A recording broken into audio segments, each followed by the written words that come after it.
Welcome. This is the second part of my talk on the future is not what it used to be. There's a first part of this talk, which is a short 15-minute teaser or introduction to this. And if you haven't seen that already, I really suggest you go and have a look at that first. You can likely find that where you found this recording, so probably on YouTube or maybe ACM Digital Library. But if you need to find a copy, you can also find it by typing bit.ly/Scots_talk into your browser, and that will take you to a page that has a link to that first part of the talk. All right, now in that first part of the talk, I argued that some of our past futures really did arrive, as we see here. But in fact, most of them, well, not so much. But now I want to talk about something that really did arrive and has been very important for us, which is Mark Weiser's vision of ubiquitous computing. This was phenomenally insightful, and it has served us incredibly well.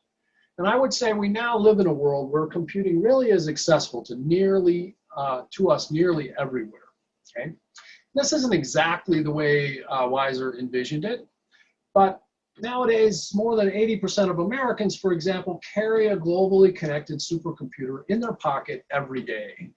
And that, I think, is a very good definition of computing and computing power being ubiquitous and applying to much of our life outside of what used to live in the little box. But as revolutionary as that was, it was in many respects really about the same interactive systems that used to live in the box on our desktop and just moved out into the world. Okay, but I think now that we have really achieved this vision to in a lot of respects, we now really need to think harder about what interactions out there in the world, what interactions in the rest of our life should really look like, and how technology and how the tremendous amount of technological growth in computing power that we can expect in front of us is going to be able to achieve that.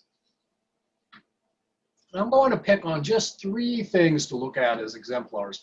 And in no way do I want to say that these are the 3 things in any sense, but these are things that I have worked on over time that I think make particular points about how we might go about this. And these 3 things are, first, a key property of people and sensors, and that is uncertainty. Second, even more ubiquity. That is, can we make our devices even cheaper and even more lightweight and simple in a sort of order of magnitude improvement in those respects. And then finally, I'm going to talk about going beyond colonizing the world with computation and really start to think about actually making all the things in the world as another thing to think about here. It's another example. Now, in the teaser, in the intro, I made the case that the vast majority of the change we can expect in computational power is still ahead of us. Although a tremendous amount of change has happened, and it often feels like, wow, so much has happened that makes us feel like we're at the top of this curve of a huge amount of change. In fact, the exponential nature of what's going on here really says that we are down here at the bottom of the change, and almost all the change is in front of us, not behind us. All right, now that's going to give us a huge amount of raw material to work with. What are we going to do with that? That is, I think, the interesting question that we're really after today. Now, some ideas, not new ideas. These are things that I think a reasonable fraction of the WISC community has been working on for a number of years. But one thing we might do with a lot of raw computing power is sensors, and more sensors, plus some machine learning for deriving context for those. And another very valuable thing we might do in interaction is to really start to think about natural interaction with gesture and speech and other things that human beings naturally do, but which haven't in the past been very accessible. They've been hard to work with. Now, both of these things have something in common, and that is uncertainty. Both of them really use machine learning or recognizers to try to figure out what it was that the user did. And this is very different from the kinds of inputs that we have dealt with in the past. In the past, we would get inputs like, well, the right mouse button went down, and we could definitely believe that. When it said the right mouse button went down, there was a very high probability that in fact the right mouse button went down, and it was perfectly fine to just proceed assuming that that was true.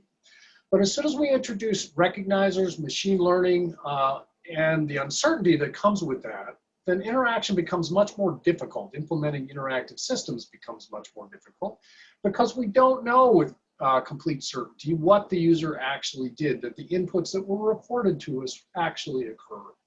And this creates various kinds of problems. And in fact, we're not extremely well set up to deal with those at present.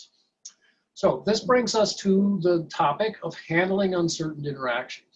Now, for me, at least, this is an old problem. I think it's still an extremely relevant problem, but I've been working on this problem for over 25 years across 3 PhD theses. I've been working on this problem on and off, let's say, and mostly off because it's spread over a lot of years and not that much in the way of total work.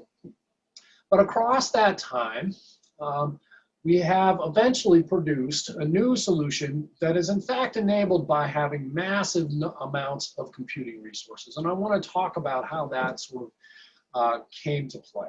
Okay, and so this work, the 3 theses here were Gary Newell did the very first work when I was at the University of Arizona. Jen Mankoff did her dissertation just after the turn of the century. And most recently, Julia Schwartz, who was supervised, actually co-supervised by Jen and I think in the end really cracked this using lots of computational power, as we'll see in a second. Okay, so as I say, Julia cracked this, and I think Julia cracked this by doing something that I will characterize as crazy. Okay, and in particular, she used Monte Carlo probability representations of interfaces with a particle filtering approach. Well, that sounds technologically maybe a little bit complex, but not particularly crazy. It gets a little crazy when you start to dig that apart and see what that really means. Okay, and what that really meant is that we run n copies of the interface, the whole interface. We just make n copies of it at a time. Each of those copies of the interface represents a different interpretation of the probabilistic input that we received from the user. So each of those copies is a sample or a particle in a high-dimensional space of alternative interface states. And we just keep around a bunch of those alternative interface states. We run each of those interfaces. We keep around the interactor tree that we usually use to model an interface, but we just run a bunch of different copies of it. Okay, and that, I think, that strikes me as a bit crazy. Okay, now taken together, these copies of the interactor tree and these samples, essentially, they approximate the probability distribution of interface states that are produced by all of the alternate input interpretations over time, and this can cascade over time. Okay.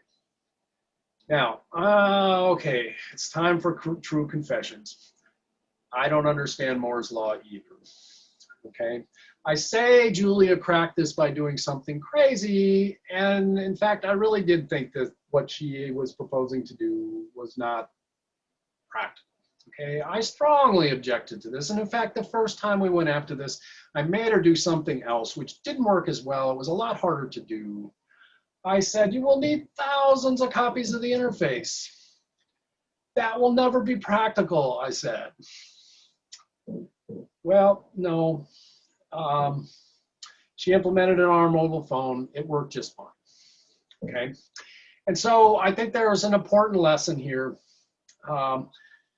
that it's hard to understand Moore's law. Now, why has this been the case? Why is it that this worked perfectly fine? Well, first off, once she implemented this, and then I had to like scratch my head. I was like, why was I so far off on this? Well, if you think about it, the software structures that we use for almost all interactive systems, those were worked out in the 1980s. And by definition, they really had to work on the machines of the 1980s. And so they were made to work, and they did work just fine then. And now we have roughly 200,000 times more computational resources to work with. So, you know, if we needed to keep 20,000 copies of the interface around, we've got the computational resources to do that if we want to. And I think that is the sort of lesson about not understanding Moore's law. Okay, And the truth of the matter is, as it turns out, and we wouldn't have known this until we actually built the system, but it turns out, no, you don't need thousands of samples. You might occasionally need hundreds of samples, but most of the time you need tens of samples. Why is that? Well, it's because although this is an incredibly high dimensional space that we're modeling here, those dimensions are not even slightly independent from each other. And if you think about it, if we have more than 5 or 6 different interpretations of what the user's trying to do now, our major interpretation from a system implementation point of view really needs to be, well, we don't know what's going on, and we should have something set aside ready to go for we don't know what's going on, as opposed to each of the alternative interpretations of what's going on. So we don't really need to track that much ambiguity because it's not really there. And so we don't need thousands of samples. All right, so what is the lesson from this? Okay, so the moral of the story is no, wait, that's not right. Okay. The moral of the story here is that the siren song of efficiency from our CS instincts, that siren song that makes us think, no, we can't possibly do thousands of copies of the interface, is very strong. Everything that we're taught about how to implement systems, how to program, it all starts with being efficient. We just naturally do the efficient things. We never do things that feel like they're not going to be practical or they're not efficient. And we need to work strongly to overcome that because it's leading us astray if we think about what computational power we're going to have in the future. Okay, and so I have to admit that although I've given this talk or a talk like this several times before, I don't understand Moore's law either. I got it wrong also. It is a very strong pull to want to be efficient and to want to think that we don't have nearly as many computational resources as we actually do, or certainly we will have. All right, now, once Julia cracked this, lots of cool stuff could happen, okay? And this was really the original aims of the work, but it took us 20 so years to get to it. It means that we can do all sorts of cool stuff. We can accurately track and reason about alternative interpretations of the input. We don't have to let early recognition errors break our interactions. So we always had problems with interactions being brittle, where early mistakes would sort of take us off into the weeds and completely break the interaction. We don't have to do that anymore because we can defer decisions until there is more information. We also can keep estimates of, well, how much uncertainty is this? How much do we think we know about what we've got versus we're uncertain about it? And then we can really start to think about providing feedback to the user about that uncertainty and how uncertain the system is so that the user can take that into account and change their interaction as well. All right, so let me show you a quick little video snippet out of Julia's work. Now what you're going to see here at the beginning is a very simple little drawing editor, but you should notice right away, and if you don't, I'm pointing it out here, that there's something missing. What's missing? It's the palette of operations. There's no palette of operations in this editor.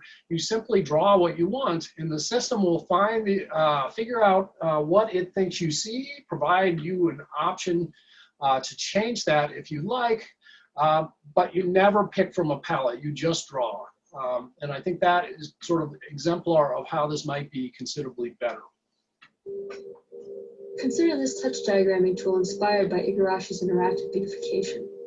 Uses that shapes the canvas by dragging out a bounding region. Multiple shapes are possible.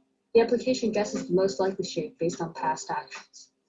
When the user hesitates, the application shows an best list highlighting changes. The user may then select an alternative by tapping on it. Shapes and lines may be dragged. When an item is being dragged, a trash can appears at the bottom of the screen. Dragging to this area removes the item. Of course, if the user just wants to put the item at the bottom of the screen, she can select this alternative as well. In addition to being dragged, shapes can also be resized. When adjusting lines, endpoints snap to targets. Here is a demonstration of the features of this application. Such an application would be very difficult to implement in a conventional interface framework. With our framework, both the tracking of interface alternatives and the rendering of these alternatives to communicate uncertainty are handled by the system. Interface developers only need to worry about specifying the operational logic of interactors and about rendering a single alternative to the screen. Okay, that last part was actually pretty important. It turns out not only are we able to provide significant new capabilities, but in fact, it isn't significantly harder for the interface implementer to build these. They just build one interface. And then most of the work of tracking all the probabilities, putting those back together and providing capabilities for providing some of the feedback is done behind the scenes by the system. So once interactions are represented as probability distributions, all those good things happen. Plus a bunch of interesting new possibilities, I think, are opened up that haven't been explored yet. So for example, we might consider zero latency interfaces. We might actually track the probability of the next 5 or 10 things that the user might do. Each of those might take some time, but if we in advance have some notion of which are the most probable, we can run off and do the computations in a reversible fashion, but we can go out and do the computations for all of those and have the results sitting there ready by the time the user comes along and actually tells us which one that they want to do. Instantly, we can provide that result, providing a zero latency interface. That, I think, would be a great thing. And in fact, we can even think about a negative latency interface, okay? And here what we can do is, again, track sort of the next 5 things, or the most probable 5 things that the user might be selecting or doing next, and provide ultra-fast access to these most probable things. Now, I can also sort of feel Ben Schneiderman saying, no, no, no, don't do that, it's going to be terrible. And Ben is actually right. If we try to use the interaction techniques that we know how to use now, that might well get us into trouble. So I think to make negative latency interfaces happen so that we can reduce the time necessary for interactions to happen, we're going to need to develop new interaction techniques and new interaction paradigms. But representing interfaces as probability distributions enables us to start to be able to actually think about that. And to be able to do that, we had to throw a lot of computing power at this. We have to model multiple interfaces simultaneously and then do a bit more work on the top of those. All right, let's move to exemplar number 2. And here I want to ask the question, well, can we be even more ubiquitous than what we've talked about before? And in particular here, I'm now starting to think about devices. Can we really have devices which are lighter weight, that at the next level of simple, ubiquitous, everyday tasks, can we make these almost disposable? I don't really like disposable. Let's shoot for recyclable. But can we have these ultra lightweight devices? Can we make devices that have the same kind of properties as paper, maybe physically on paper, and that is where some of where we're going to go. But more importantly, we think about paper rather differently than we think about something like our mobile phone. Okay, the things we're willing to do with that are much lighter weight or simpler, and we can think about many more things that we can do for people to provide value for them. Okay, so can we create interactive devices which are paper-like and have a price point maybe cost 20 cents or maybe even less, so that we can really think of them the same way we think about a piece of paper? Can we do this? Well, right now, first question is, is the technology there? Well, yes, the technology is there. We can do a microcontroller at this kind of a price point. In fact, you can buy a microcontroller these days, very small computer, for 3 cents. And that's not $3, that's not 30 cents, that is 3 cents. Okay, now you have to buy 100 of them, but at 3 cents a piece, okay. And the truth is, if you're out there to really do this, I would highly recommend the 7-cent microcontroller, or maybe even the 10-cent microcontroller. They're a lot easier to use. But you can buy a microcontroller for 3 cents these days. What this means, we can sprinkle them everywhere. Okay, but there are other barriers in the way of making this vision happen. Okay. And in particular, we need to remember that not everything scales in the same way that Moore's law does. Not everything is dependent on transistors to get their work done. And in particular, I think everybody recognizes that, well, batteries are not scaling in an exponential way, at least that we can tell. Okay, the doubling of the performance of batteries, maybe there's a doubling time, but it would be represented in decades, maybe centuries, not in a couple of years. Okay, so batteries are not scaling like Moore's law, and this is going to create a problem for 20-cent interactive devices, paper-like interactive devices.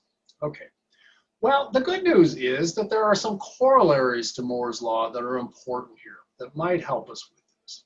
And one corollary that I think I first learned from Josh Smith, who's now at the University of Washington, is that smaller transistors, which is really what's happening in order to make Moore's law work, also require lower power. And we are talking about much smaller transistors and consequently much lower power than we might have been thinking about in devices in the past. Okay? And so we can ask the question, can we go without batteries or wall power altogether? Because if we can't, then this vision is going to be pretty tough. And the good news is that wireless power has really already been well established with RFID tags. RFID tags are very low-cost devices. They come in sticker form, lots of forms actually. Some of them are in my dog. We find them all over the place. Okay? And they do not have batteries with them. They draw their power from an external source. And can we in fact go further than that? Can we possibly talk about devices that don't need any power of their own, that work on the basis of ambient RF signals? So anywhere that we're sitting, we have Wi-Fi, we have TV broadcasts, we have RF energy floating through space. It's not a lot of energy, but a little bit all the time, all around us. Okay. And so Josh and other people have been working on whether it is possible to create devices that require no power at all. And they have created something called ambient backscatter signaling, which allows a device to transmit information on the basis of a tiny, tiny bit of power that basically it can pull out of the air from the ambient RF, but can also do its signaling by modifying how the particular device absorbs and reflects this ambient RF, and it can be sensed at a distance. Okay. And two of my current PhD students, Sai Swaminathan, who is basically looking at the technology necessary to do this and to do it on paper. So we really want to talk about interactive devices where user action reconfigures an antenna that's literally printed on paper. Okay, and so Sai is working on how do we make that happen technologically, and my student Kristen Williams is really working on the question of, well, how do we interact with those? What's a good way to interact given that we are going to be moving into new, different environments, things like the home, that we're going to be supporting things that are much lighter weight than we have done in the past, and for example, these need to be customized in a very strong way. All right, well, let me give you a feel for what this kind of technology might look like with some past work that I've done. This was work I did with folks at Disney Research back when that existed. And this is making use of interactive devices that are done on paper, as you'll see in a second, but these are done with RFID tags. This is basically the existing technology.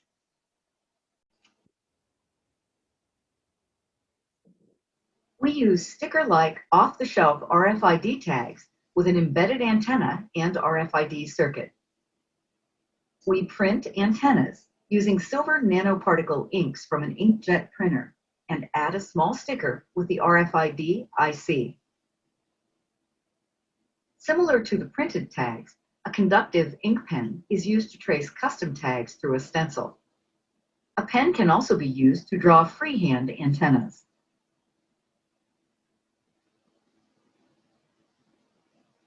These are combined together to make a palette of RFID interaction primitives that can be used as building blocks for end applications.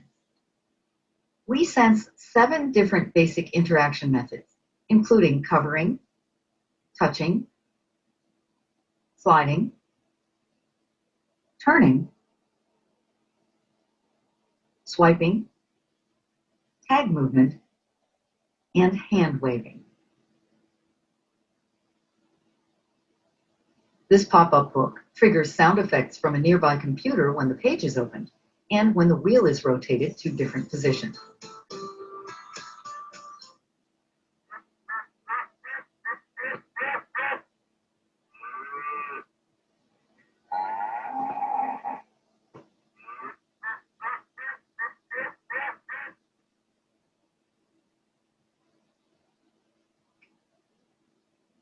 this application, a single sheet of paper can be rolled into a conductor's wand, and the user can control the rhythm of the music.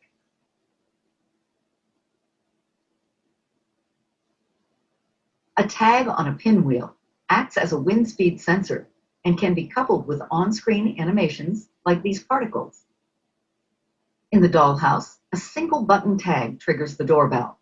The slider controls the lights in the different rooms.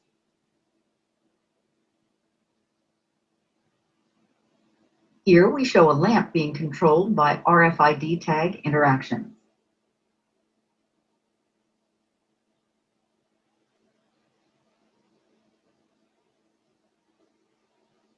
In this classroom polling application, students can answer questions live during class with buttons embedded in the same worksheet they are writing on.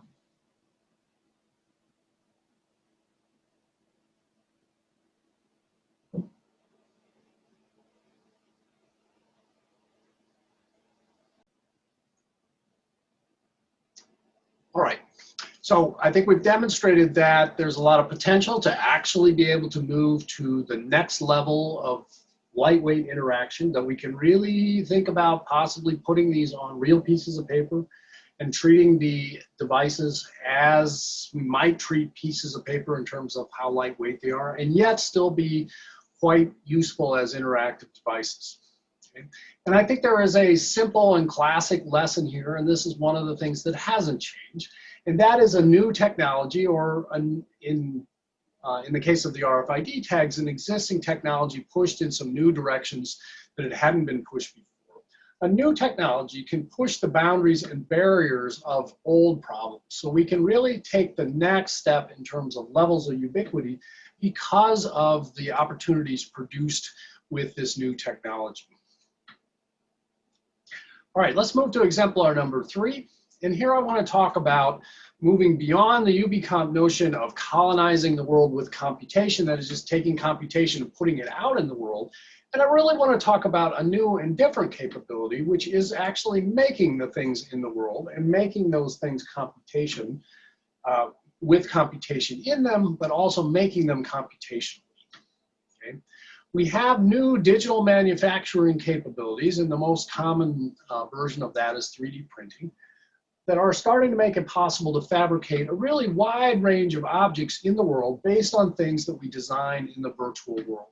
We can really talk about drawing things on the screen and pushing a button. Well, it's never quite as simple as just pushing a button, but having a path where we have an automated path from I drew it on the screen to I go through this process and I get a physical object that instantiates just what I drew in the virtual world. This is now starting to be really possible.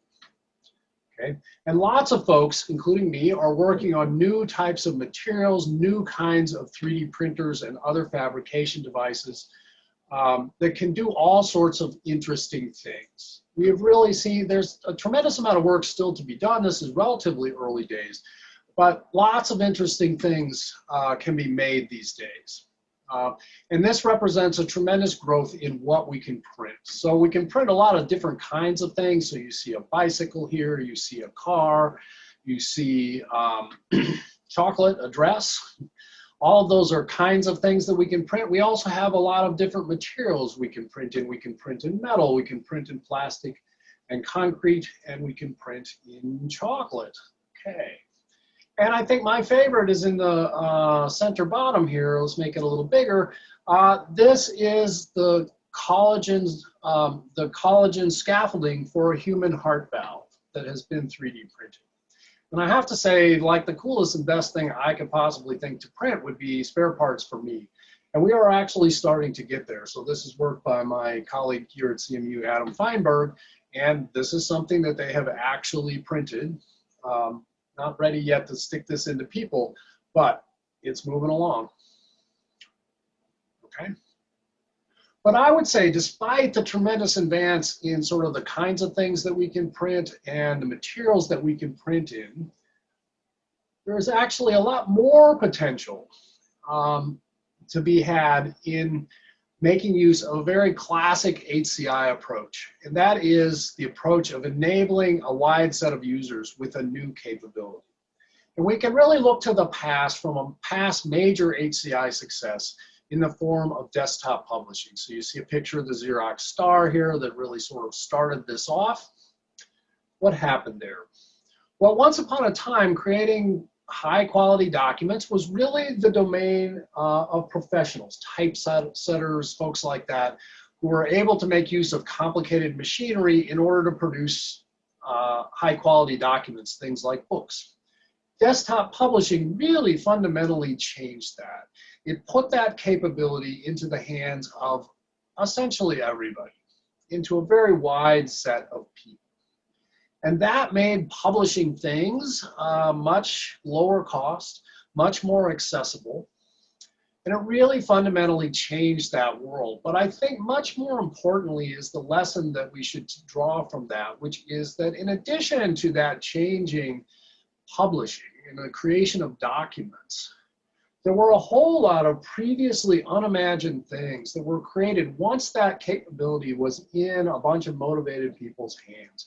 Those people took it in places that wasn't imagined as a part of desktop publishing. It wasn't part of that vision. But once you take a capability, a strong capability, and you put it into the hands of lots of people who are motivated, who have ideas, then a bunch of unexpected things are bound to happen. And I think that's one of the important lessons from desktop publishing. Well, if we look at 3D printing and digital fabrication more generally right now, I would say that the technology is there and affordable. For $200, you can get a working 3D printer. It's probably as good as the 3D printers that were selling for about $10,000 10 years ago. So they are quite capable. You can buy them, again, for about $200, which is not that much different than the cost of a regular printer, sort of one in the earlier days. Okay? But we have a problem or an opportunity. And it's an HCI opportunity. The problem or opportunity is to design functional objects, something beyond trinkets, beyond sort of printing out copies of Baby Yoda that I get from an online repository. To design functional objects requires a lot of skill, okay, and a lot of knowledge. That includes things like 3D modeling knowledge, computer-aided design, and computer-aided design has been around for a long time, and it's actually very functional. But it was always intended for engineers. And in fact, computer-aided design only lets us get as far as specifying geometry, the shape of things. Okay, but what we need needs to go well beyond that. We need knowledge for what shape to create. And CAD systems, by and large, leave that to the user. Okay, how to get from form to function, or which form to use to achieve our function, that requires understanding of mechanism design and material strength and lots of other things. And we can sort of just as a shorthand call that an engineering degree or two. All right, and that's a major barrier to making use of this technology. Right now, ordinary people, if you want to call them that, are going to have a hard time doing a lot of the things that they might imagine doing with a 3D printer because of the need for all of this additional skill and knowledge.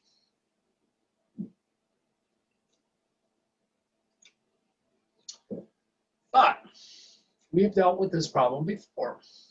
If we can abstract and encapsulate those capabilities, and this is something that we did for generation of graphical user, development of graphical user interfaces in the late 80s and the early 90s. If we can abstract and encapsulate these skills and capabilities, we can probably produce a revolution like desktop publishing, except probably a whole lot bigger, because now we're not talking about putting images on paper. We're talking about creating physical objects of many different types, doing many different things. And that is a tremendous capability. And if we can get that into the hands of lots of people by abstracting and encapsulating the capabilities that they need to do this, to create tools for them to use, then I would say we are going to see, and we can look forward to, a revolution much bigger than desktop publishing. All right, now you might be asking, well, wait a minute, what does that have to do with Moore's Law? All the rest of this talk was about Moore's Law. Well, the reason this has to do with Moore's Law is that an important approach to this is in what I'll call interactive generative design through optimization. So the idea here is that the user will not design things in the sense of specifying every single detail, but they will design in terms of specifying a goal, and the system will, through an optimization process, find a way to realize that goal, okay? Now, this is only just barely starting to be possible, and only because of a huge increase in computational power. But as I've argued, we're going to see a much larger increase in the future, and so we need to start thinking about and working on this now. Now, again, there are 3 PhDs, students in the past and present of mine who have worked on this. So James Fogarty worked on this a bit before he did his main dissertation. I will show you some of Anthony Chen's work in a second, and Megan Hoffman is working on this topic right now. All right, well, let me introduce what we can do here through this kind of optimization, through, again, a video clip coming out of Anthony's dissertation work, okay? And this video clip here starts with the notion of, well, maybe we're gonna wanna redesign this leg of a robot. And we know that we're gonna be putting forces on it from this point, and it's gonna be touching the ground at this point, and we're gonna know that, well, I kinda want it to be shaped sort of like this, okay? And now, so there we're gonna say, okay, we're gonna put some force on there, and it's gonna be touching the ground here, or, well, maybe that's not exactly where, let's interactively edit this into a little bit different thing, really not that much different. Okay, now I'm gonna push a button and ask the system to find a detailed shape for this, which actually supports those forces well.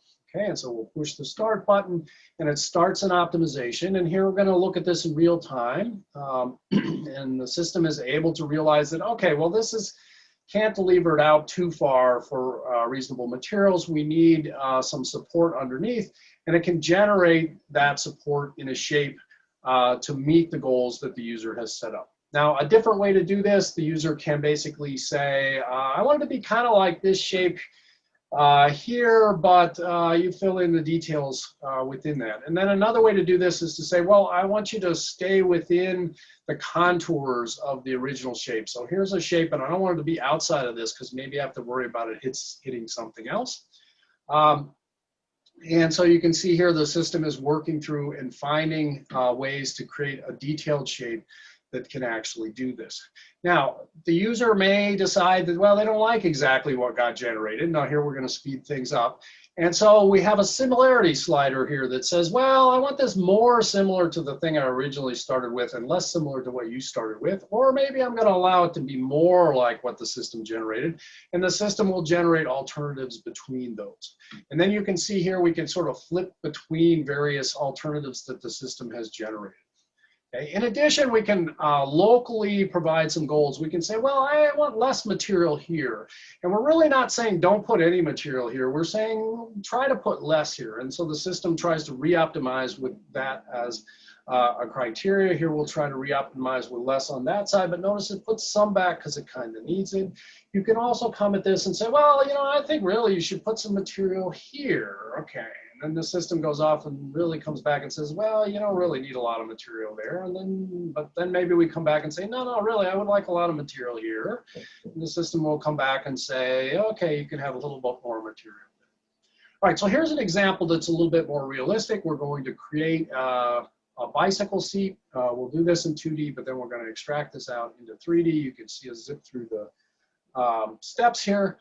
But then we can actually realize this on a printer and produce a physical object, which it has a very good strength to weight ratio, can actually sit on this object. Here's another example that we'll end with, which is a leg for a small table. So here we sort of laid out again, sort of this is roughly the shape. Now make something that is light and strong.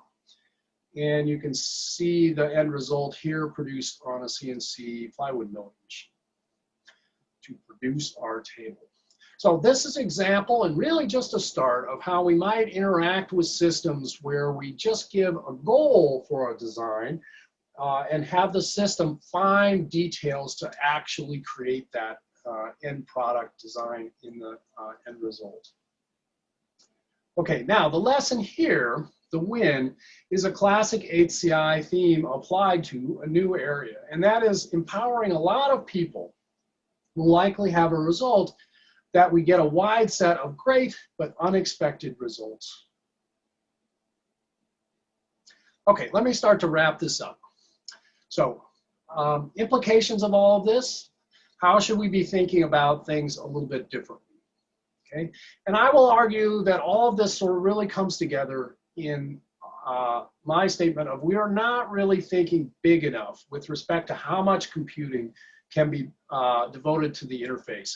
Because we have a lot of computing power now, but we really haven't seen anything yet in terms of the amount of computing power that we've got. And to be ready for that future, we really need to start to think about applying a lot more power than we have thought about in the past.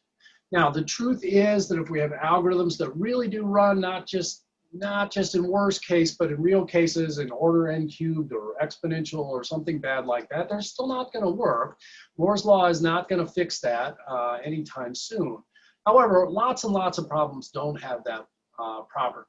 And I believe that our CS intuitions about efficiency are really fundamentally leading us astray and causing us to think about the wrong set of solutions with respect to what is the current future of what is likely to happen soon because of the predictions of Moore's law. So I think to fight this, we need to really take on a mindset, as I said in the teaser, about finding ways of almost just wasting cycles in service of the user. And really, I'm talking about wasting with respect to our prior thoughts about how many computations we can really afford to apply to the interface. We can really afford to expend dramatically more power than we have ever thought about using before. And if we don't start to think about using that, we're going to miss the big opportunities that we are going to see coming to us in the very near future. Okay, now by the way, I don't want to stop there because I also want to point out that our HCI intuitions may be misleading us as well. Okay, and in particular, we need to think a little bit differently about usability. And we need to try to think about things that aren't quite practical or possibly even usable yet. And I don't think I'm not the first person to bring this up, but I do think it's an important point. And I like this picture here. This is from the Turing Machine project of Steve Feiner, who got this award, I think 3 years ago or so. A project that he did in 1997. Now you look at this and there's a lot of stuff strapped to this person. It doesn't look particularly useful, but let's have a look at what this stuff is for a second. All right, let's label this. Okay, first on the top of this big cumbersome pole, we have this big dome there. That is what GPS needed to look like to work in 1997. Okay, and then on the back of this big pack here, we have the huge laptop that's providing some mobile computation. Over here, we have a handheld display, an input device. Now this is pen input. That seemed like where things were going at the time. We've sort of shifted over to touch input instead, but pretty similar. And then we have what was then experimental wireless communication strapped to this person. What have we got here?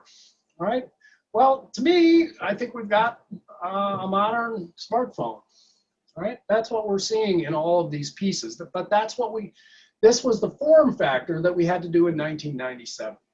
Now you look at this. That's not usable. I'm not exactly sure what claims Steve and company made about this at the time. Excuse me. But that's not particularly usable. But we need to remember that we needed to do that before we were able to do this. That is, we needed to be, in order to explore the interactive space, we needed to do it in an unusable platform before we were able to do it in the usable platform, before the iPhone came along, which was a tremendous advance and changed lots of things, in large part because it was very usable. But to explore that design space in advance, we had to do something like this before we were able to do this. And I think this is a very important lesson that we need to learn here. And the next time you really sort of, as a reviewer, look at a paper and say, there's no user study here, ask yourself the question of, is that the right thing to be doing at this point in the technology. Sometimes it is, but a lot of times it isn't. Okay, and so I think there is a second order lesson here between my lesson about CS intuitions and HCI intuitions, and that is that our methodologies have evolved to suit values and needs in a particular context and at a particular time. And it's very likely that our methodologies serve those values and needs very well. Okay. However, contexts change. And the truth is that these methodologies tend to get passed on from advisor to advisee, or a lot of this passing on goes again from reviewer to author. And they get passed on as the right way to do things without a lot of examination. And I think this gets us into trouble. And this gets us into trouble a lot, in particular in an interdisciplinary setting, where we may need to be using lots of different kinds of methodologies to solve different problems. That is clearly our community. And especially when we can expect things to change a lot, which I have argued is right now.